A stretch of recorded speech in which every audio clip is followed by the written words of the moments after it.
Hi friends, welcome back to my channel. ಹೇಗಿದ್ದೀರಾ? ಎಲ್ಲರೂ ಚೆನ್ನಾಗಿದ್ದೀರಾ? ಬನ್ನಿ ಇವತ್ತು ಮನೆಯಲ್ಲೇ ಸಾಂಬಾರು ಪುಡಿ ಹೇಗೆ ಮಾಡ್ಕೊಳೋದು ಅಂತ ತೋರಿಸ್ತೀನಿ. ಇಲ್ಲಿ ಮೆಂತ್ಯ 150 ಗ್ರಾಮು ಮತ್ತು ಮೆಣಸು 100 ಗ್ರಾಮು ಇವೆರಡನ್ನು ಚೆನ್ನಾಗಿ ಹುರ್ಕೊಂಡು ಒಂದು ಪಾತ್ರೆಯಲ್ಲಿ ಹಾಕ್ಕೊಂಡಿದ್ದೀನಿ. ಈ ಸಾಂಬಾರು ಪುಡಿ ಮಾಡ್ತಾ ಇರೋದು ಬಂದು ನಮ್ಮಪ್ಪ ಮಾಡ್ತಾ ಇರೋದು. ನೋಡಿ, ಇದು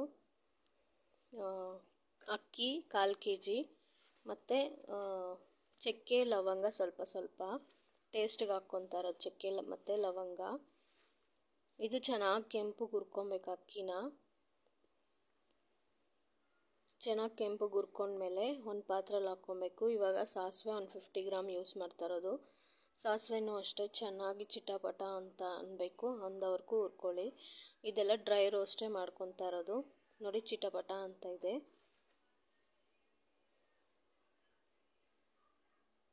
ನೋಡಿ, ಚಿಟಪಟ ಅಂತ ಅಂದಮೇಲೆ ಅದನ್ನು ಒಂದು ಪಾತ್ರೆಯಲ್ಲಿ ಹಾಕ್ಕೊಂಡು ಕಡಲೆಬೇಳೆ 1/4 kg ಯೂಸ್ ಮಾಡ್ತಾ ಇರೋದು. ಕಡಲೆಬೇಳೆನ ಚೆನ್ನಾಗಿ ಹುರ್ಕೊಬೇಕು. ಕಡಲೆಬೇಳೆ ಮತ್ತು ತೊಗರಿಬೇಳೆ ಎರಡು 1/4 kg. ನೋಡಿ, ಇದೆರಡು ಒಟ್ಟಿಗೆ ಹುರ್ಕೊತಾ ಇರೋದು. ಇದು ತೊಗರಿಬೇಳೆ ಚೆನ್ನಾಗಿ ಕೆಂಪಗೆ ಹುರ್ಕೊಬೇಕು, ಆವಾಗಲೇ ಟೇಸ್ಟ್ ಚೆನ್ನಾಗಿ ಬರೋದು. ಇದನ್ನು ಒಂದು ಪಾತ್ರೆಯಲ್ಲಿ ಹಾಕ್ಕೊಂಡು ಮತ್ತು ಹೆಸರು ಕಾಳು 1/4 kg ಇದನ್ನು ಕೂಡ ಚೆನ್ನಾಗಿ ಹುರ್ಕೊಬೇಕು. ಹಾಗೆ ನನ್ನ ಚಾನಲ್ನ ಯಾರು ನೋಡ್ತಾ ಇದ್ದೀರಾ, ಸಬ್ಸ್ಕ್ರೈಬ್ ಮಾಡ್ಕೊಳ್ಳಿ, ಲೈಕ್ ಮಾಡಿ, ಶೇರ್ ಮಾಡಿ, ಕಮೆಂಟ್ ಮಾಡಿ, ಪಕ್ಕದಲ್ಲಿರೋ ಬೆಲ್ ಐಕನ್ನ ಕ್ಲಿಕ್ ಮಾಡ್ಕೊಳ್ಳಿ, ನೋಟಿಫಿಕೇಷನ್ ಬರುತ್ತೆ. ನೋಡಿ, ಇವಾಗ ಹೆಸರು ಕಾಳು ಚೆನ್ನಾಗಿ ಕೆಂಪಗೆ ಹುರ್ಕೊಬೇಕು. ಇದೆಲ್ಲನೂ ಡ್ರೈ ರೋಸ್ಟೇ ಮಾಡ್ತಾ ಇರೋದು. ಬಿಸಿಲಿರೋವಾಗ ನೋಡಿಕೊಂಡು ಮಾಡ್ಕೊಳ್ಳಿ ಸಾಂಬಾರು ಪುಡಿ. ನೋಡಿ, ಇದ್ರೊಳಗಡೆ ಹಾಕ್ಕೊಬೇಕು. ನಾವೇನೇನು ಹುರ್ಕೊಂಡಿರ್ತೀರೋ ಅವೆಲ್ಲ ಈ ಪಾತ್ರೆ ಒಳಗಡೆ ಹಾಕ್ಕೊಬೇಕು. ಇವಾಗ ಜೀರಿಗೆ 1 1/4 kg ಯೂಸ್ ಮಾಡ್ತಾ ಇರೋದು. ನಾವು ಜೀರಿಗೆ ಎಷ್ಟು ಯೂಸ್ ಮಾಡ್ತೀರೋ ಅಷ್ಟು ಟೇಸ್ಟ್ ಚೆನ್ನಾಗಿ ಬರುತ್ತೆ. ಚೆನ್ನಾಗಿ ಹುರ್ಕೊಬೇಕು. ನೋಡಿ, ಇದನ್ನು ಅಷ್ಟೇ ಎಲ್ಲನೂ ಡ್ರೈ ರೋಸ್ಟೇ. ಚೆನ್ನಾಗಿ ಹುರ್ಕೊಂಬಿಟ್ಟು ಇದನ್ನು ಕೂಡ ಒಂದು ಪಾತ್ರೆಯಲ್ಲಿ ಹಾಕ್ಕೊಬೇಕು. ನಾವು ಏನು ಮಿಕ್ಸಿ ಮಾಡ್ಕೊಬೇಕು ಅಂತಿರ್ತೀರೋ ಅದನ್ನೆಲ್ಲ ಒಂದು ಪಾತ್ರೆಯಲ್ಲಿ ಹಾಕ್ಕೊಬೇಕು. ಇದೆಲ್ಲ ಮಿಷಿನಲ್ಲೇ ಹೋಗಿ ಆಡಿಸ್ಕೊಂಬರೋದು. ನೋಡಿ, ಇವಾಗ ಧನಿಯಾ 1 kg ಇರೋದು. ನಾನು ಸ್ವಲ್ಪ ಹುರ್ಕೊತಾ ಇರೋದು ಧನಿಯಾನೂ ಅಷ್ಟೇ ಕೆಂಪಗಾಗೋವರೆಗೂ ಹುರ್ಕೊಳ್ಳಿ. ಚೆನ್ನಾಗಿ ಕೆಂಪಗಾಗೋವರೆಗೂ ಹುರ್ಕೊಬೇಕು. ನೋಡಿ, ಧನಿಯಾ ಇಲ್ಲಿ 1 kg ನೋಡಿ ತೋರಿಸ್ತಾ ಇದ್ದೀನಿ ನಾನು. ಇದಿಷ್ಟು ಹುರ್ಕೊಬೇಕು. ಸ್ವಲ್ಪ ಹಾಕ್ಕೊಂಡು ಹುರ್ಕೊಬೇಕು.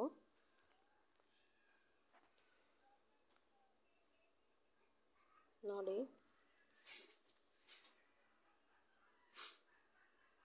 ಇದೆಲ್ಲ ಹುರ್ಕೊಂಡ್ಮೇಲೆ ಒಂದು ಪಾತ್ರೆಯಲ್ಲಿ ಹಾಕ್ಕೊಂಡು ಇಕ್ಕೊಬೇಕು. ಇದು ಬ್ಯಾಡಗಿ ಮೆಣಸಿನ್ಕಾಯಿ 1/4 kg ಯೂಸ್ ಮಾಡ್ತಾ ಇರೋದು. ಇದನ್ನು ಕೈಯಲ್ಲೇ ಬಿಸಿ ಮಾಡ್ಕೊಬೇಕಾಗುತ್ತೆ, ಇಲ್ಲಾಂದರೆ ಸೀದೋಗ್ಬಿಡುತ್ತೆ. ನೋಡಿ, ಸೋಂಪು 1 ಸ್ಪೂನ್ ಆಗೋಷ್ಟು ಹಾಕ್ಕೊಂಡಿದ್ದಾರೆ ಹುರ್ಕೊಂಡು. ಸೋಂಪು ಇದನ್ನು ಅಷ್ಟೇ ಟೇಸ್ಟ್ಗೆ ಕೈಯಲ್ಲೇ ಮಾಡ್ಕೊಬೇಕು ಮೆಣಸಿನ್ಕಾಯಿ, ಇಲ್ಲಾಂದರೆ ಸೀದೋಗ್ಬಿಡುತ್ತೆ. ನೋಡಿ, ಇವಾಗ ಕರಿಬೇವು ನಾನಿಲ್ಲಿ 1 ಕಟ್ ಆಗೋಷ್ಟು ಯೂಸ್ ಮಾಡಿದ್ದೀನಿ. ಕರಿಬೇವು ಎಷ್ಟು ಹಾಕ್ತಿರೋ ಅಷ್ಟು ಟೇಸ್ಟ್ ಸಿಗುತ್ತೆ. ನೋಡಿ, ಕರಿಬೇವು ನಾನು ಚೆನ್ನಾಗಿ ಬಿಸಿ ಮಾಡ್ಕೊಬೇಕು. ಡ್ರೈ ಆಗೋವರೆಗೂ ಹುರ್ಕೊಬೇಕು. ಚೆನ್ನಾಗಿ ಫುಲ್ ಡ್ರೈ ಆಗಬೇಕು. ನೋಡಿ, ಈ ಥರ ನಾನೆಲ್ಲ ಮಿಕ್ಸ್ ಮಾಡಿರೋದನ್ನ ತೋರಿಸ್ತಾ ಇದ್ದೀನಿ ನಿಮಗೆ. ನೋಡಿ, ಈ ಥರ ಫುಲ್ಲು ಕೈಯಲ್ಲೇ ಮಾಡ್ಕೊಬೇಕು. ನೋಡಿ, ಈ ಥರ ಆಗಬೇಕು, ಫುಲ್ಲು ಡ್ರೈ ಆಗಬೇಕು. ಸಾಂಬಾರು ಪುಡಿ ಮಾಡೋಕ್ಕೆ ಚೆನ್ನಾಗಿರುತ್ತೆ. ಪುಡಿಯಾಗಿ ನೈಸಾಗಿ ಚೆನ್ನಾಗಿ ಬರುತ್ತೆ.